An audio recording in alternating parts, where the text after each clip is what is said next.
You want to be like Shiva, you have to become Shiva. It's like the Buddha. If you want to be like the Buddha, you have to become a Buddha. You don't actually have to become anything. This is one of the biggest issues that we get caught up in when we get caught up in playing our roles. We're too busy doing and we're too busy being somewhere else. The human condition means one thing. It means that we're never in the now. We're always somewhere else. We're always in our thoughts. We live primarily through the realm of our thoughts. But the truth is, you are the supreme being of the whole universe, coming on as whoever you think you are.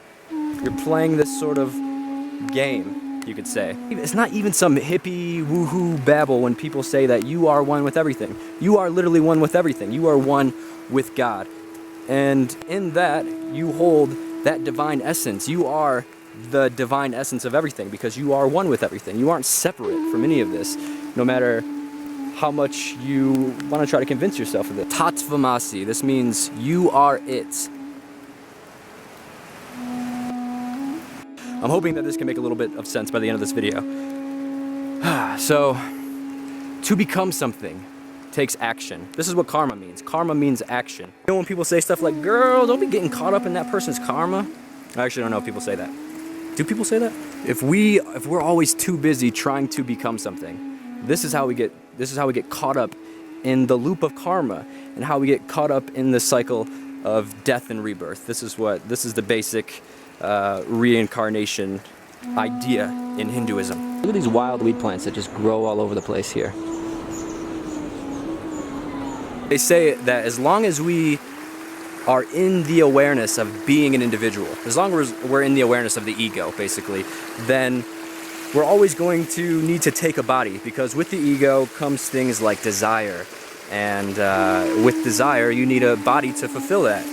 So if you are always in this mind state of thinking you are an individual and that you aren't basically one with everything, then you will always be in this illusion of separateness. This is the Hindu idea. Ramana Maharshi said all that's required to realize the self is to be still. Just be still, that's all you need to do.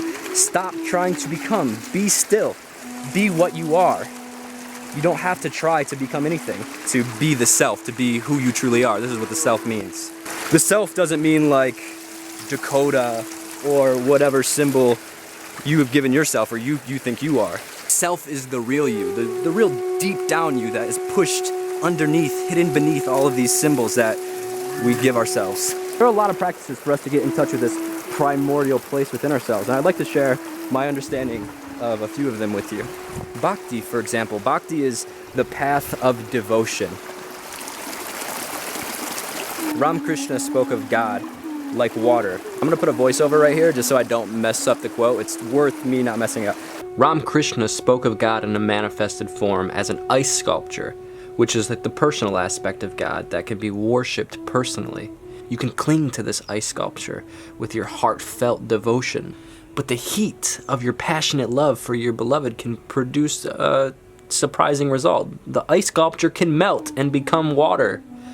However, your devotion doesn't have to end there. The water now under your feet becomes the ground upon which you are standing, the ground of your being, and you can still worship your beloved because he simply changed form. This time the heat of your devotion can cause the water to evaporate, but you've not lost your beloved. The water becomes part of the very air that you breathe, and you can breathe in your beloved. So now there is no separation between you and your beloved. It's all one. And there are many different perspectives of Bhakti, like Gaudiya Vaishnav, for example. Hello. Gaudiya Vaishnav tradition believes that you are eternally separate from God and one with God at the same time. So there's kind of like a paradoxical belief. It's really interesting, and I'm going to make a video about it when I get to Vrindavan. I'm still learning more about this, but I typically find myself more aligned with the Ramakrishna view or what's called Advaita. Advaita means non-dual. Everything is one, basically, is what this teaching says. A technique that I find really useful is called neti neti. And neti means not this. So neti neti means not this is what this means. This is a meditation, a yoga, it's jnana. And it helps you discover who you really are. But when we ask ourselves these questions, like, who am I? We are going to come up with a bunch of different answers for this question. You know, I'm Dakota. I have these hobbies, these friends, this job, this life, you know?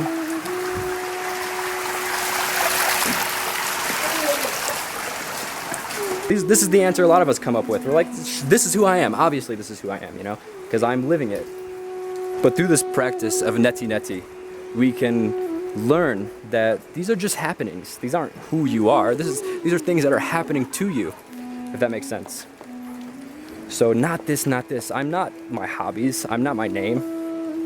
I'm not my friends or my job or any of these things that I take full-heartedly as myself. So then who am I? You know, you ask yourself this question. Most of us are going to end up at the conclusion, well, I guess I'm this body. We think we're our body because we have to be in service to it. We have to eat, we have to sleep, we have to use the bathroom.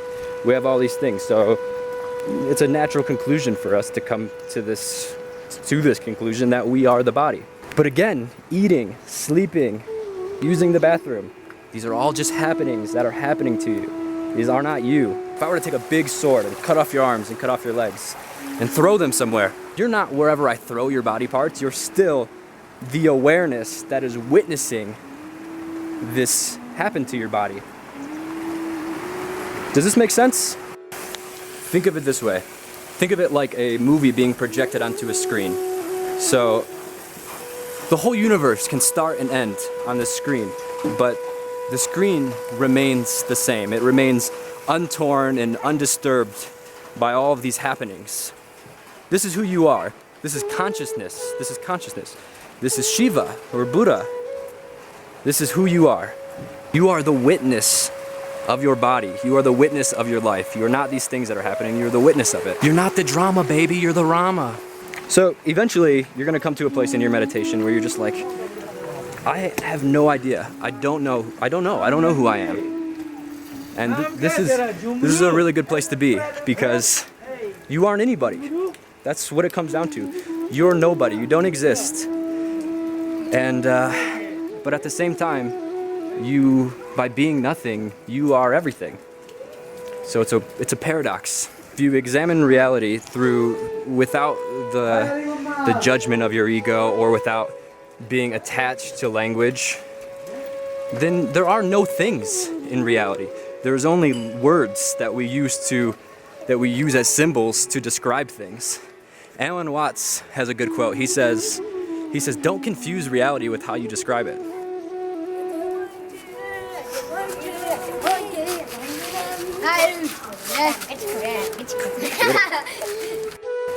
It doesn't make sense, but through this practice of neti, you can actually experience what it means to be nothing and everything at the same time. So after this process of neti, you are going to take on another practice, which Ramana Maharshi taught us the primary tool for awakening, which he called self-inquiry. Self-inquiry basically means keeping your attention focused on the source of your thoughts. So next time you grab a hold of one of your thoughts, say to yourself, who are these thoughts coming to? Who do they arise to? Again, ask yourself the question, who am I? Where is the source of this I coming from? We already established that you're not the body. So where is the source? Who are you?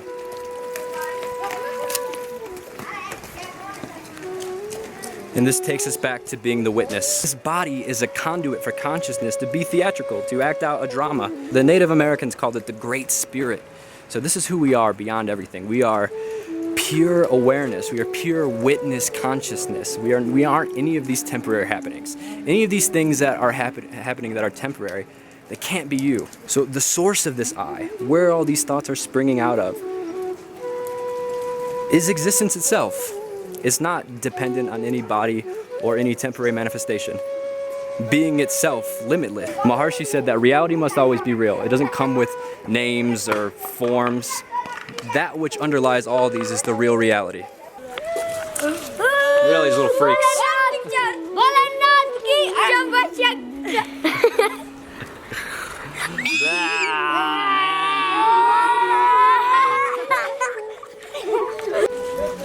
Let come what comes and let go what goes and find what remains. This gap in between thoughts is who you really are. The Maharshi said if you're having trouble with self-inquiry, then just admit your inability and surrender completely to God, which takes us back full circle to Bhakti, devotion.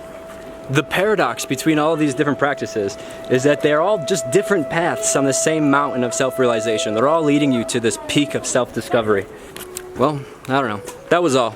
Right now I'm backpacking through India, so if you would like to support me, click subscribe down there and head over to stayhappystayweird.com and buy a t-shirt. Make sure to look out for more India vlogs and stuff like that because it's wild here and